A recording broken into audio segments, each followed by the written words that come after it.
Hello সুপ্রিয় দাখিল সপ্তম শ্রেণীর শিক্ষার্থীরা, কি অবস্থা তোমাদের? আশা করি সবাই ভালো আছো। তো আজকের ভিডিওতে আমরা তোমাদের সাথে শেয়ার করব হাফ ইয়ারলি এক্সামিনেশন 2026 এর ইংলিশ সেকেন্ড পেপারের একটি চূড়ান্ত সাজেশন। এর আগের ভিডিওতে আমরা ইংলিশ ফার্স্ট পেপার এবং অন্যান্য সাবজেক্টের ভিডিওগুলো দিয়েছিলাম। সো তোমরা যারা দেখেছো তোমরা জানো সেখান থেকে কিন্তু তোমাদের 100% কমন পড়ছে। সেই উপলক্ষে আজকে আমরা সেকেন্ড পেপার নিয়ে আসছি। তো এখান থেকে আমি আশা করব তোমাদের অনেক কিছু কমন আসবে এবং আমরা এটা পুরো উত্তর সহ তোমাদেরকে বুঝিয়ে দিব। সো ধৈর্য সহকারে পুরো ভিডিও দেখবা এবং এখনো পর্যন্ত যারা school SP YouTube channel subscribe করো না তারা অবশ্যই সাবস্ক্রাইব করে পাশে থাকা বেল আইকনটি প্রেস করে দিবে, যেন প্রত্যেকটা গুরুত্বপূর্ণ ভিডিও তুমি সবার আগে পেয়ে যাও। সেই সাথে ভিডিওটি তোমার বন্ধুদের সাথে অবশ্যই শেয়ার করে দিবে। তো তোমাদের পরীক্ষার টাইম থাকবে 2 ঘন্টা। এটা হচ্ছে তোমাদের 50 মার্কের পরীক্ষা, ইংলিশ সেকেন্ড পেপার। তো প্রথমে তোমাদের পার্ট এ তে থাকবে গ্রামার, যেটার মার্ক হচ্ছে 30, এবং পার্ট বি তে থাকবে তোমাদের রাইটিং, যেটার মার্ক হচ্ছে 20। আমরা একটা একটা করে সলভ করব। তো আমি বলবো যে তোমরা যারা গ্রামার পারো না তারা তো কিছু করার নাই, ডিরেক্ট মুখস্থ করতে হবে এখান থেকে। তোমরা যারা গ্রামার পারো তারা কাইন্ডলি এগুলো নিজেরা একটু করার চেষ্টা করো। আগে ভিডিওটা একটু থামিয়ে এটা করার চেষ্টা করো, পারো কিনা। তারপর আমি উত্তর দেখাই দিব, উত্তরের সাথে মিলাই দেখবা। ঠিক আছে? প্রত্যেকটা মানে প্রত্যেকটা টাস্ক এভাবে তোমরা কমপ্লিট করবা। ওকে? তো প্রথমে বলছে fill in the gaps with suitable words. এটা হচ্ছে, ওইটাকে বলা হয় উইথাউট ক্লু, মানে কোনো ক্লু দেয় নাই, ক্লু ছাড়া তোমাকে এটা পূরণ করতে হবে। এ থেকে শুরু করে যে পর্যন্ত 10টা, একটাতে 0.5 করে, মানে 10টাতে 5 5 নাম্বারের এটা। তো প্রথমে আমরা উইথ ক্লুর আনসারগুলো দেখিয়ে দিই তোমাদেরকে, আসো। Fill in the gaps with suitable words. প্রথমে এ নাম্বার উত্তর আসবে ইন, বি নাম্বার উইথ।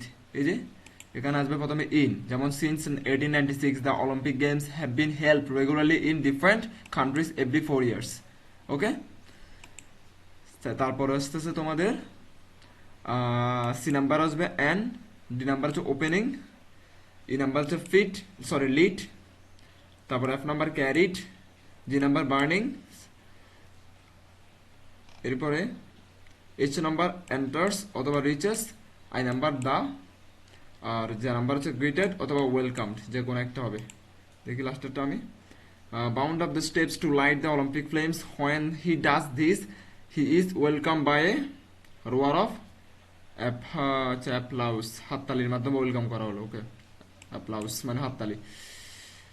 ঠিক আছে, এবার আসো 2 নম্বরে তোমাদের। তো এগুলো তুমি যদি পারফেক্টলি লিখতে পারো, এগুলো মুখস্থ, যারা গ্রামার পারো না তারা মুখস্থ করে ফেলো। আর যারা গ্রামার পারো একটু বোঝার চেষ্টা করো কোথায় কেন কোনটা বসছে, এই জন্য এটা বোঝার চেষ্টা করো তোমরা। 2 নম্বরে বলা হয়েছে make 5 sentence using parts of sentence from each column of the table below. এটাকে বলা হয় সাবস্টিটিউশন টেবল বলা হয় এটাকে। তোমাকে এটা মিলাইতে হবে, টেবিল মিলাইতে হবে, এটার সাথে কোনটা হবে তারপর কোনটা হবে এটা মিলাইতে হবে। তো এটা একটু ভালো করে দেখে খাতা আগে করো তো নিজেরা, পারো কিনা। নিজেরা চেষ্টা না করলে শিখতে পারবা না কিছু। এবার আমরা উত্তরে আসি। 2 নম্বরে উত্তর প্রথমটা হবে যে modern technology plays a vital role in digital system. এই যে মডার্ন টেকনোলজি প্লেস হবে, প্লেস এ ভাইটাল রোল, একবারে লাস্টটা। ওকে? তারপরে আসবে তোমাদের a learner can easily find the lectures of teachers through internet. A learner can easily find, a learner can কই can easily find, একবার এটা বুঝছো কিভাবে লিখবা পরীক্ষার খাতা, ঠিক আমি যেভাবে লিখছি এভাবে, এটা আমি ঠিক যেভাবে লিখলাম এভাবে। 3 নম্বর হচ্ছে কি the rocket plane is being control by computer network. The rocket plane is control, না কি ছিল, ইজ বিং কন্ট্রোলড, আচ্ছা ইজ বিং এটা।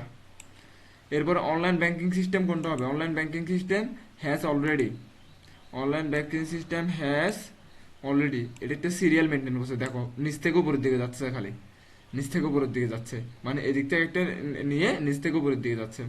Already been started in some banks.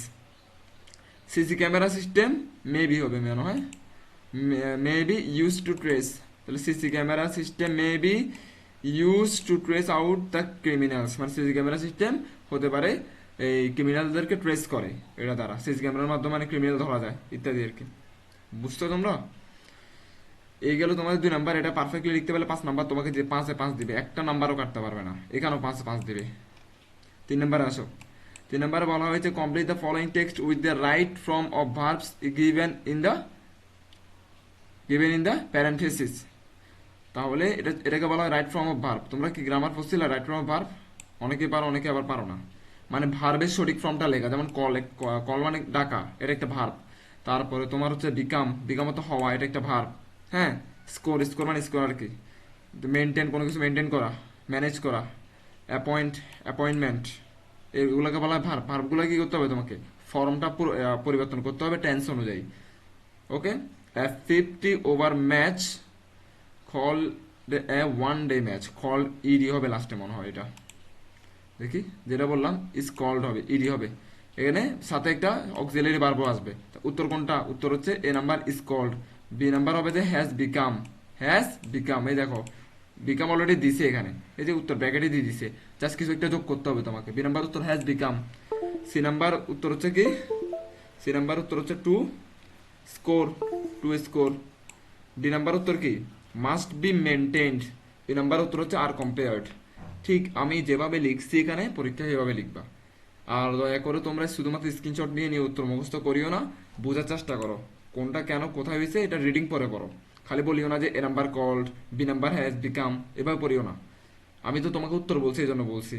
তুমি ডিরেক্ট রিডিং সব পড়বা, যেমন another format which of the recent origin has become very much popular. এভাবে পুরো রিডিংটা পড়ে তারপর শিখবা।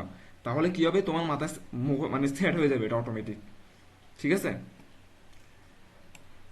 4 নম্বরে তোমাদের থাকবে change the following sentence into direct or indirect speech, যেটাকে আমরা ন্যারেশন বলি। কি বলি? ন্যারেশন বলি ওইটা। যেমন my friend said to me will you come to my house tomorrow. তাহলে আমি বলবো যে my friend told me that. এভাবে কয়টা দিছে তোমাকে ন্যারেশন? 5টা দিছে, 5টাতে 5, একটাতে 1 করে। তাহলে দেখো আমরা একটা একটা সলভ করছি। প্রথম বলবো যে my friend ask me, sorry told me হবে না, মাই ফ্রেন্ড আস্ক মি, আমাকে জিজ্ঞেস করলো যে, এটা প্রশ্নবোধক চিহ্ন, এই জন্য আমরা কি লিখছি? আস্ক লিখছি। তাহলে my friend ask me if I would go to his house the next day. এটা কিন্তু যারা ন্যারেশন পারো না তারা কিছু বুঝবা না, এটা কেন আগে ইফ কেন হয়েছে, আস্ক কেন হয়েছে, এগুলো বুঝবা না। তোমাদের কাজ হচ্ছে মুখস্থ করা, যেহেতু তোমরা গ্রামার পারো না। My friend ask me if I would go to his house the next day. এরপরে আচ্ছা আমি সিম্পল একটা জিনিস বুঝিয়ে দিই তোমাদেরকে, বাংলায় বুঝিয়ে দিই।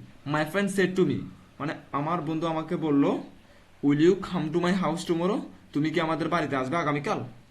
তো এটা কথাটা আমাকে আমার বন্ধু বলছে। এবার এটাকে আমি এই আমার ভাষায় বলবো, আমি আমার আরেকজনকে বলতেছি কথাটা, তাহলে আমি তখন কিভাবে বলবো? মাই ফ্রেন্ড আস্ক মি, আমার বন্ধু আমাকে জিজ্ঞেস করছে if I would go to his house the next day, আমি কি তার বাসায় যেতে পারবো আগামীকাল, মানে পরের দিন। কথা বুঝছো? যখন কথাটা সে বলছে তখন আমি বলছিলাম যে কি আমার বন্ধু আমাকে বললো যে তুমি কি আগামীকাল আমাদের বাড়িতে আসবে। উত্তর আমরা লিখছি কি, আমার বন্ধু আমাকে বললো যে আমি কি আগামীকাল তার বাড়িতে যাবো কিনা। কথাটা আমি আমার ভাষায় বলছি, বুঝাইছে? এটা হচ্ছে এই ন্যারেশন, মানে ডিরেক্ট ইনডিরেক্ট, একটা ডিরেক্ট একটা ইনডিরেক্ট। এরপরে 2 নম্বরটা বলছে দ্য লেডি এক্সক্লেইমড, লেডিটা বা মহিলাটা দাবি করলো যে উইথ অন্ডার মানে অবাক হয়ে, that it was a very nice shirt, এটা খুব দারুণ একটা শার্ট। মানে মহিলাটা খুব বললো যে মানে অবাক হয়ে বললো যে এটা খুব দারুণ একটা শার্ট। এটা যদি আমি বলি দ্য লেডি সেড, লেডিটা বললো যে what a nice shirt it is, কি সুন্দর শার্টটা। কথা একই, শুধু আমার ভাষায় বললাম আমি, আর মহিলাটা বললো যে কি সুন্দর শার্টটা। ঠিক আছে, এক্সক্লেমেটরি সেন্টেন্স, এই জন্য আমরা এখানে আশ্চর্যবোধক চিহ্ন দিলাম। সি নাম্বার বলছে the coach advised running an extra mile every day. The coach advised, এটা উপদেশ দেওয়া। ঠিক আছে, অ্যাডভাইস মানে উপদেশ দেওয়া। দ্য কোচ অ্যাডভাইস মানে কোচটা আমাকে অ্যাডভাইস করলো যে প্রতিদিন এক্সট্রা দৌড়াইতে, extra running extra mile every day. তাহলে আমি বলবো the coach said, the coach আমাকে বললো যে, কোচ বললো যে run an extra mile every day, প্রতিদিন এক্সট্রা মাইল দৌড়াও। এরপরে my mother wish that I might success in my exam, আমার মা মানে দোয়া করে যে আমি যেন পরীক্ষা ভালো রেজাল্ট করি। তাহলে my mother said to me, আমার মামাকে বললো যে may you succeed in your exams, তুমি পরীক্ষায় সফলতা লাভ করো। কথা একই নাকি ঘুরে বলছি একটা কথাটা, মানে আমার আমাকে একরকম বলছে, আমি আমার ভাষা যখন বলতেছি অন্যভাবে বলতেছি, আমি ডেলিভার করার সময় ভিন্নভাবে ডেলিভার করতেছি। She asked why are you late, সে জিজ্ঞেস করলো তুমি লেট কেন। তাহলে আমি বলবো she ask why I was late, কেন আমি লেট ছিলাম। বুঝছো তুমি কথাটা? সে আমাকে নর্মালি একটা মেয়ে আমাকে জিজ্ঞেস করলো যে কি তুমি লেট কেন। এবার কথাটা আমি আমার বন্ধুকে গিয়ে বলতেছি, এই যে ওই মেয়ে আমাকে জিজ্ঞেস করছে আমি আমি লেট কেন ছিলাম। দেখছো, মেয়েটা যখন জিজ্ঞেস করছে সেটা হচ্ছে প্রশ্ন এটা। আর কথাটা যখন আমি আমার বন্ধুকে বলতেছি তখন আমি বলার সময় কিভাবে বলছি, ওই মেয়েটা আমাকে জিজ্ঞেস করছে আমি লেট কেন। তাহলে সে জিজ্ঞেস করলো হোয়াই আই ওয়াজ লেট, আমি কেন লেট ছিলাম। কত বাংলা তোমাদেরকে আমি বাংলা দিয়ে বুঝাইছি, এটা যেন মাথায় ঢুকে আসলে ন্যারেশন কি জিনিস, খুবই সহজ, খালি তুমি তোমার ভাষায় এটা ডেলিভার করবা, ডিরেক্ট থেকে ইনডিরেক্ট বা ইনডিরেক্ট থেকে ডিরেক্ট, বুঝছো। এই কারণে ন্যারেশনের কাহিনী মুখস্থ করে ফেলো, কারণ তোমরা তো আর রুলস জানো না এখানে। 5 number, change the following sentence according to the direction. এগুলোকে বলে changing sentence. Assertive to negative, তারপর ইন্টারোগেটিভ, হ্যাঁ, তারপর পেসিভ, এক্সক্লেমেটরি, অ্যাসারেটিভ। এই যে এগুলো অন্য একটা ফর্মে দেওয়া আছে, এটা বাই রিডিং বুক, হ্যাঁ, we can enrich our minds, এটাকে নেগেটিভ করতে হবে। তারপর হচ্ছে যে book contain noble thoughts of great man, এটাকে ইন্টারোগেটিভ করতে হবে, মানে প্রশ্নবোধক চিহ্ন করতে হবে। Some books gives us immense pleasure, এটাকে পেসিভে করতে হবে, উপরটা পেসিভে দেওয়া আছে অলরেডি, এটাকে নেগেটিভ করতে হবে। The culture is shown very attractively, এটাকে এক্সক্লেমেটরি করতে হবে, অবাক হয়ে, মানে আশ্চর্যবোধক চিহ্ন দিয়ে। তারপর নাম্বার বলছে don't you know about e books, make it assertive, এটা নেগেটিভে দেওয়া আছে, এটাকে অ্যাসারেটিভ করতে হবে। তাহলে আসো 5 নাম্বার, এটা হচ্ছে উত্তর। Without reading books we can not enrich our minds. এই যে number, by reading books we can enrich our minds, এটাকে আমরা উত্তর বলবো without reading books we can not enrich our minds. এরপরে number, book can not contain noble thoughts of great man, এটাকে interrogative করলে কি আসবে, don't books contain noble thoughts of great man. লাস্টে একটা প্রশ্নবোধক চিহ্ন দিছে, দেখছো কি দিছে, প্রশ্নবোধক চিহ্ন, মানে ইন্টারোগেটিভ মানে কি, প্রশ্নবোধক চিহ্ন আসবে। তাহলে এখানে ইন্টারোগেটিভ অবশ্যই আগে ভার্ব আসবে, মানে ভার্ব চলে আসতে আগে। নাম্বার ঠিক একইভাবে দেখো, immense pleasure is given to us by some books, এটা হবে উত্তর, এটা দাও, শুধু এটা দিলে হবে। নাম্বার উত্তর কি, how attractively the culture is shown, বলছিলাম না, এটা এক্সক্লেমেটরি হবে, আশ্চর্যবোধক চিহ্ন হবে, এটা এই দেখো দিছে। নাম্বার হচ্ছে you know about e books, কারণ আমাকে এটা দেওয়া ছিল আমার don't you know about e books, এটা অ্যাসারেটিভ করতে বলছে, অ্যাসারেটিভ মানে সিম্পল সেন্টেন্সে করবো আমি। তাহলে you know about e books, প্রশ্নটা আমি বাংলায় বলি, don't you know about e books, তুমি কি ই বুক সম্পর্কে জানো না, তোমাকে আমি জিজ্ঞেস করলাম কথাটা। তো সেম কথাটা আমি যদি নর্মালি বলি, আমি বলবো যে তুমি ই বুক সম্পর্কে জানো, শেষ, এটাই। 6 নম্বরে আসো, পাংচুয়েশন মার্ক যেটাকে বলে দাড়ি কমা ইত্যাদি ঠিক করতে হবে। কি রে ভাই, এটা তো দিয়ে দিস already. The teacher said to the boy, do you think that the honestly is the best policy, answer তো দিয়ে দিছে। Use punctuation mark and the capital letters হয় নেসেসারি। তারপরে the boy said yes sir, I think so, হয়তো এটা উত্তর, এটা উত্তরই দিয়ে দিছি এখানে 6-এ, এটা হচ্ছে উত্তর তোমার, বুঝছো তোমরা কি বলতেছি আমি। আর তোমার পরীক্ষার হলে এটা থাকবে নাকি, সেম লেখা থাকবে, খালি শুধুমাত্র এখানে টিটা ছোট হাতের থাকবে পরীক্ষার হলে। তারপরে এখানে কোনো ইয়া থাকবে না, কোটেশন থাকবে না, কোনো ফুল স্টপ থাকবে না, কোনো কমা থাকবে না, পরীক্ষার হলে তোমাকে এটা পুরো খালি দিবে জিনিসটা, ছোট হাতের বড় হাতের কিছু থাকবে না এখানে, বুঝছো নি। তোমার কাজ হচ্ছে যে পরীক্ষার হলে এটা এখানে ঠিক যেভাবে দেওয়া আছে এখন, এখানে ঠিক ওভাবে লিখে আসা, মনে করো টিটা বড় হাতের দিবা, এখানে কোটেশন দিবা ডু এর আগে, তারপর ডিটা বড় হাতের দিবা, তারপরে এখানে কোটেশন শেষ করবা, তারপরে এখানে কমা দিবা, দা টি বড় হাতের দিবে এখানে, এগুলো খেয়াল রাখবা। ওয়াই এর আগে একটা কোটেশন দিবা, তারপর ওয়াই বড় হাতের দিবা, সারের পর একটা কমা দিবা, আই থিঙ্ক সো এর পর একটা ফুল স্টপ দিবা, জাস্ট এগুলো মনে রাখবা। তুমি লেখা পুরো সেম থাকবে পরীক্ষার হলে, এটা দিয়ে দিবে, শুধুমাত্র তুমি এগুলো চেঞ্জ করবা, বুঝছো আমার কথা। এবার পার্ট বিতে আসো, তোমার শেষ, গ্রামার শেষ। 7 নম্বরে তোমাদের দিবে একটা লেটার, লেটারের নাম কি এটা, okay. Imagine you are Shahed and your examination is knocking the door, মানে তোমার একদম খুবই কাছে। ইউ নিড সাম মানি, তোমার কিছু টাকা দরকার, to buy some new books, নতুন কিছু বই কেনার জন্য তোমার কিছু টাকা দরকার।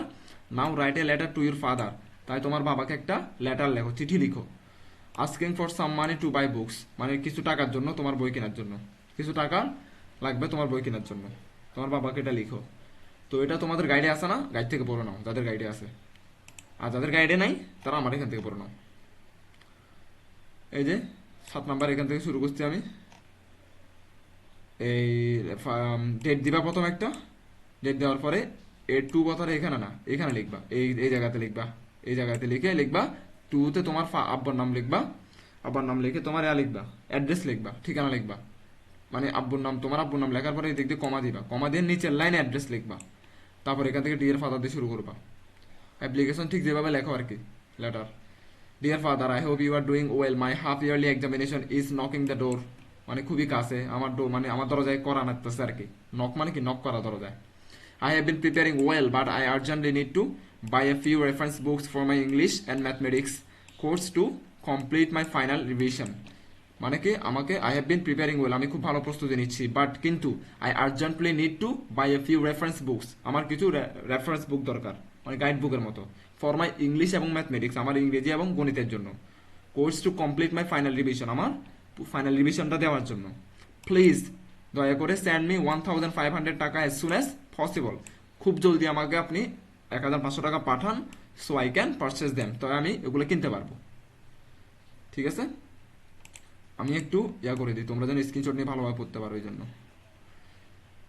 মুছে দিই এটা। ঠিক আছে, এবার স্ক্রিনশট নাও। এরপরে আসো, please pray for my success, এটা লাস্টে লিখবা যে লাভিংলি ইউর্স শাহেদ, তোমার নাম লিখবে এখানে। শাহেদ মানে কি, আচ্ছা না, তোমার নাম না, শাহেদই লিখবা, কারণ এখানে আমাদেরকে বলে দিছে শাহেদ লেখার জন্য। ঠিক আছে, এবার পরে আসো, 8 নম্বরে বলছে write a short composition. Composition কোনটা আছে, the season you like most, 250 ওয়ার্ডের ভিতর লিখতে হবে, the season you like most. তাহলে এটা তুমি অলরেডি জানো, তোমার গাইডে অ্যাভেলেবেল, এটা the season you like most, যে গাইড খুলবে সে গাইড পাবা। এরপরে আমি লিখছি কেন জানো, একবারে সহজ করে লিখছি আমি, একবারে যারা একবার কোনোদিন মুখস্থ করো নাই তারা আমার এটা মুখস্থ করো, একবারে সহজ ভাষায় লিখছি আমি। দেখো, কম্পোজিশন এখান থেকে শুরু, প্রথমে ইন্ট্রোডাকশন দিবা, ইন্ট্রোডাকশন এটা পয়েন্টের নাম, ইন্ট্রোডাকশন দিয়ে এটা লিখবা। তারপর 2 নম্বর পয়েন্টের নাম হচ্ছে বিউটিফুল নেচার, তারপর এটা এখান থেকে এতটুকু লিখবা, পয়েন্টের নাম লিখবা আগে সুন্দর করে। 3 নম্বর পয়েন্ট হচ্ছে প্লেজেন্ট ওয়েদার, পয়েন্টের নাম লিখে এটা লিখবা। 4 নম্বর পয়েন্ট বার্ডস অ্যান্ড ইনসেক্টস, এখান থেকে শুরু করে এতটুকু লিখবা। তারপরে 5 নম্বর হচ্ছে কনক্লুশন, এটা তো অবশ্যই লিখতে হবে, পয়েন্টের নাম লিখে এখান থেকে শুরু করে এতটুকু লিখবা। আই থিঙ্ক তোমরা স্ক্রিনশট নিয়ে ফেলছো, স্ক্রিনশট না নিয়ে খাতায় তুলে ফেলো, ওরা খাতায় তুলে এখান থেকে পড়ো। এই হচ্ছে তোমাদের ওভারঅল ইংলিশ সেকেন্ড পেপারের সাজেশন, আর এখান থেকে 100% আসবে, তোমরা ভালো করে এটা প্রিপারেশন নাও এটার। তো পরবর্তী ভিডিও পাওয়ার জন্য অবশ্যই চ্যানেলটা সাবস্ক্রাইব করে রাখবা, লাইক করবা, কমেন্টে জানাবা তোমাদের এই পরবর্তী পরীক্ষা কি, যেমন আজকে আগামীকাল সোমবার, মঙ্গলবার এবং বুধবারের পরীক্ষা কি, তারিখ সহ লিখে কমেন্টে ইচ্ছা মতো কমেন্ট করো সবাই, তাহলে আমি দেখতে পারবো, আমি বুঝতে পারবো তোমাদের কি পরীক্ষা। ঠিক আছে, তো আজকের ভিডিও এতটুকু পর্যন্ত, আল্লাহ হাফেজ সবাইকে।